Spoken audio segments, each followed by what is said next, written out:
আসসালামু আলাইকুম সম্মানিত ভিউয়ার্স, কেমন আছেন সবাই? আশা করছি সবাই ভালো আছেন। আজকে আবারও একটা ভিডিও নিয়ে এসেছি। আশা করছি ধৈর্য সহকারে আপনারা সম্পূর্ণ ভিডিওটা দেখবেন। দর্শক শ্রোতা, আমাদের সমাজে তো পরকীয়া আপনারা এই প্রায় শুনতে পারতেছেন, মানে এটা একটা ভাইরাস বললেই চলে। তো আজকেরটা হচ্ছে ভিন্ন রকম, জামাই শাশুড়ির পরকীয়া। দর্শক শ্রোতা, এটা শুনতে আসলে আশ্চর্য লাগতেছে যে জামাই আবার শাশুড়ি এগুলো কাজ কিভাবে করে।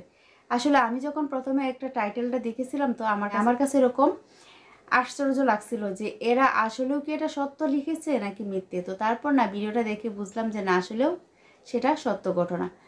তো দর্শক শ্রোতা, একজন শাশুড়ি, তার মুখে সাক্ষাৎকার অবশ্যই আপনাদেরকে শোনাবো। তো একমাত্র মেয়ের জামাই, তো মেয়ের জামাই তার সাথে কি করেছে এবং তাদের পরকীয়ার কিভাবে গড়ে উঠেছে অবশ্যই বিস্তারিত উনি বলবেন।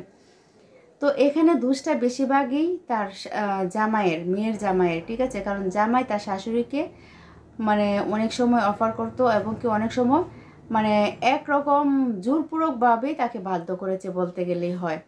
তো যাই হোক, আমি আর কথা বলে ভিডিওটা লম্বা করব না, আপনাদেরকে নিয়ে যাব সেই ভিডিওতে। তো ভিডিওটা দেখার পর আপনারা বলবেন যে শাশুড়ি এবং জামাইয়ের দুজনেরই দোষ আছে নাকি শাশুড়ির দোষ বেশিটা নাকি জামাইয়ের দোষ বেশি।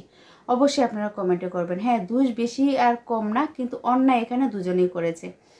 কারণ একজন জামাইয়ের কতটা রুচি নিচে নামলে তারপর সে তার শাশুড়ির সাথে এগুলো কাজ করতে পারে, তার মেয়ে গড়ে থাকা অবস্থায়।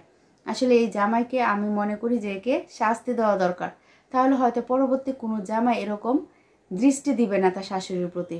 তো চলুন আমরা ভিডিওতে চলে যাই। তো ভিডিওতে যাবার আগে আপনাদের কাছে ছোট্ট একটা অনুরোধ করবো, যারা আমাদের চ্যানেলে নতুন এসেছেন অবশ্যই চ্যানেলটা সাবস্ক্রাইব করবেন। অলরেডি যারা করে ফেলেছেন আপনাদেরকে অসংখ্য অসংখ্য ধন্যবাদ। অবৈধ চেষ্টা করছেন আমার প্রতি, যে অনেকদিন স্বামী মারা যায় হয়েছে।